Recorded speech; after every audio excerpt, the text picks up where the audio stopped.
आफा बिदा बिनानाव साफ्रोमनोबो आंनि अननाय आरो सिबिनायखौ जासिग्रोबाय बे लेक्सारखौबो आंखौसो होग्रोबाय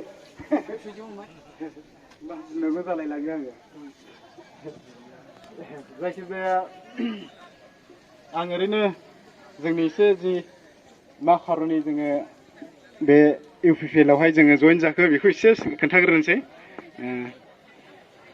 जायखिजाया जोङो सिगांनि समावहाय जोंनि गोबां माखासे सोद्रोमाफ्रा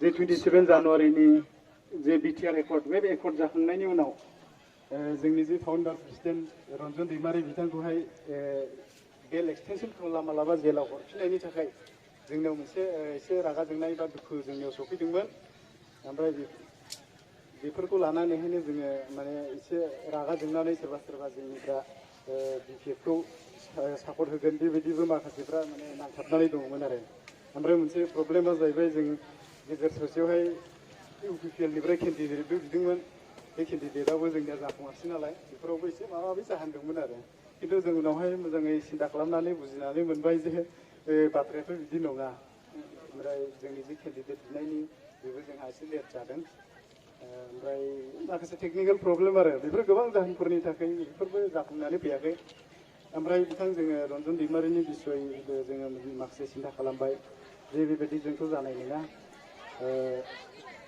बाखि जोङो ओरैबायदि सिन्था खालामबाय जे फैबाय थानाय समफोरावहाय जों जे मोनसे एकर्ड मोजां एकर्ड खालामनानै लाबोबाय बे एकर्डखौहाय एकर्डनि दारै UPPL आ जे सरकाराव फैगासिनो दं बेफोरखौ जोङो मोजाङै जोंनि माखासे मोजां मोजां दैदेनगिरिफोर आरो जोंनि सोद्रोमाफ्रा माखासेफ्रा सिन्था खालामबाय जे बे UPPL आ सरकाराव फैयोब्ला जोङो बिथां रन्जन दैमारिखौबो बिथांनि जि उदां जानायनि राहा बेखौ जोङो UPPL सरकारनि दारै प्रेसार होनानै जोङो बिथांखौ उदां खालामनो जोङो नाजागोन होननानैहाय जोङो सिन्था खालामदों आरो बाखि जोङो दाखालि बिथां जइन जानायनि सिगां बिथां प्रमद बर' सारजों जोङो मोनसे जथुमा जदों ओमफ्राय बेवहाय माखासे मेम'रेन्डामफोर होदों जोंनि जि NDB फोरनि जि प्रब्लेम मा जाथावथाव फैगौ UPPL आ जेब्ला सरकाराव फैयोब्ला मा खालामगोन जोंनि डिमान्डफ्रा मा बेफोरखौ होदों आरो बेफोरनि गेजेराव जोङो से नाम्बारावनो बिथां जोङो रन्जन दैमारि सारखौ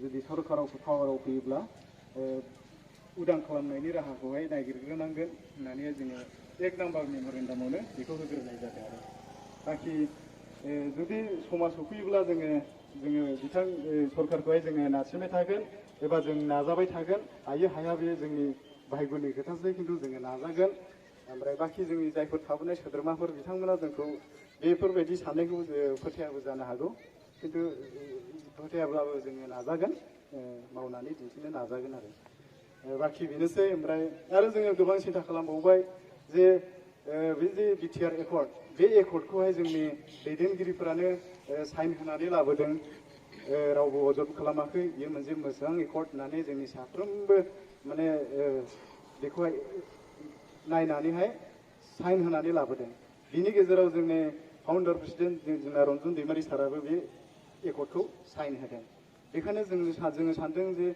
बे एकर्डखौ मान होनो गोनां जोंहाबो दायित्व दङ माने बे एकर्डआहाय जोंहाबो NDB निफ्रायबो कन्ट्रिबिउसन दङ गोबां जोंनि आन्दलनावहाय जांख्रिथायावहाय मुंख्लं जालांबाय बेनिखायनो बे एकर्डखौहाय मान होनो गोनाङा जोंनिबो बिबान साननानै जोङो दाखालि माखासे मोजां दैदेनगिरि आरो सोद्रोमाफ्रा जोङो UPPL आवहाय जइन जादों बाखि जोङो सानदों जे फैबाय थानाय समफोरावहाय UPPL आनो मोजां मोनसे सासन खान्थि जोंनि बे बिटिआर आवहाय लाबोगोन होननानै आरो ओमफ्राय दि एकर्ड बे एकर्डखौ जोंना BPF आ माने बे BPF आ बे एकर्डखौहाय मान दोना खिन्थु जोङो सिन्था खालामबाय UPPL आ बे एकर्डखौहाय मान होयो आरो बिथांमोना बे एकर्डनि सायावहाय कमिटमेन्ट दङ बेखायनो जोङो बे एकर्डखौहाय UPPL आ मान होनायखाय जोङो बिथांमोनजों लोगो जानानै सानसे जोङो मोजां सासन खान्थि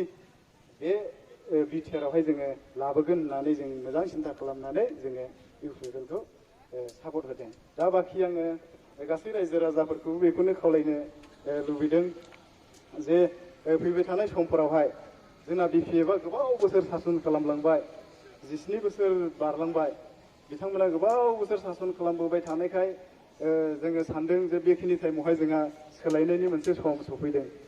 मोनसे जिखि जाया मोनसे पार्टिखौहाय एसे गोबाव सम माने सासन खान्थियावहाय दोनजाया।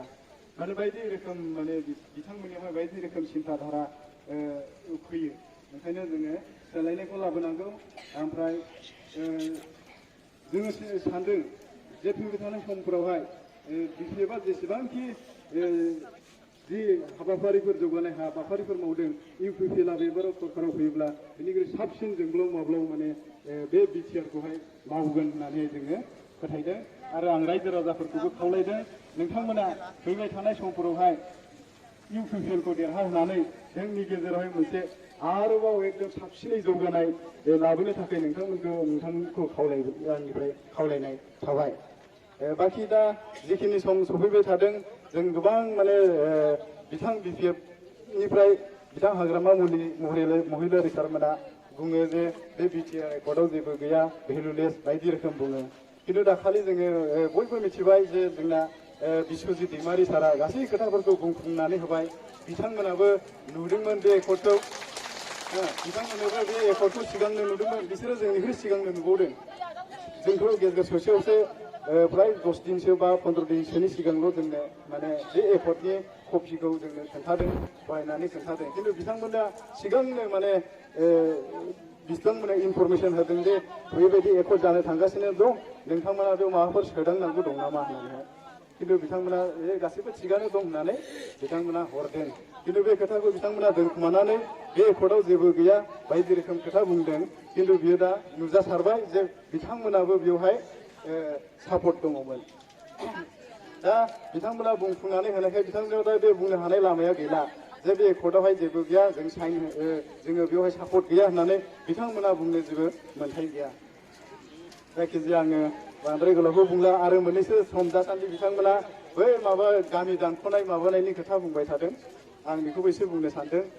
बिथांमोना खालि दानख'नायनि खोथाखौल' बुंदों, खिन्थु दाजाबनायनि खोथाखौ बुङाखै। आरो माबोरै बिसोरो ओरैबायदि मोनसे प्रसार खालामदों जे एबारनि बिटिआरआवहाय जेबो माने गामिफ्रा दाजाबजानाय नङा, खिन्थु दानख'जागोनल' होननानै बिथांमोना प्रसार खालामदों। खिन्थु मोनसे खोथाखौ सिन्था खालाम जे गामि दानख'नायनि जि बियो माने प्रसेस, बियो बिथांमोननि बै सरकार सालायजेननायनिफ्रायनो बियो सोलिनानै दंखायो। माने बिटिसिआ सालायजेननायनिफ्रायनो बे गामि दानख'नो एप्लिकेसन होनानै दोननाय बर' माखासेफ्रा बे एप्लिकेसना बे सोलिबाय थाखादों। आरो बे कर्टआवहाय बेयो सोलिबाय थाखादों। खिन्थु बियो बिटिआर, आं सानदों बिटिआर एकर्ड जायामोनब्लाबो जानो हागौ बे बिथांमोननि आमोलावनो बे दानख'जाखासिगौमोनसो सानदों आङो। जायखिजाया बियो दानिल' केस नङा, खिन्थु बिसोरो बेखौ गोदानै खोथा बुंनो नागिरदों आरो जे बेयाव दानख'जागोनल' होननानै। खिन्थु दिनैहाय बियो मोनसे मोजां एकर्ड। बेवहाय आङो बुंनो नागिरदों जे बेवहाय जोङो गैथाराब्लाबो जेनेबा 20 बा 30थासो जों गामि दानख'गोन, दानख'नोबो हागौ बेखौ बुंनो हाया। खिन्थु 20थासो गामि दानख'नानै जोंहा 1000थासो गामि जोङो ओरै सानजा फारसे हाबगोन। आरो बे जोंनिया साबसिन जागोन।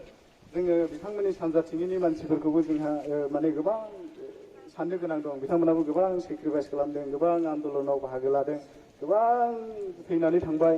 जों बिथांमोननि खोथाखौ जों जेब्लायबो सिन्था खालामबाय थायो। आरो दा बेखायनो बाखि जानानै फैगोन गासैबो मोजाङानो जानानै फैगोन। आरो बेखौ बयबो सानखा हखा बे एकर्डखौहाय गोरों जोंनि दैदेनगिरिफ्रानो बेखौ साइन होनानै लाबोखादों। बेखायनो बियो मोजां जागोन। आं बेखिनिखौहाय मिजिंथिनानै आंनि बिबुंथिखौ बेयावनो फोजोबथ'बाय।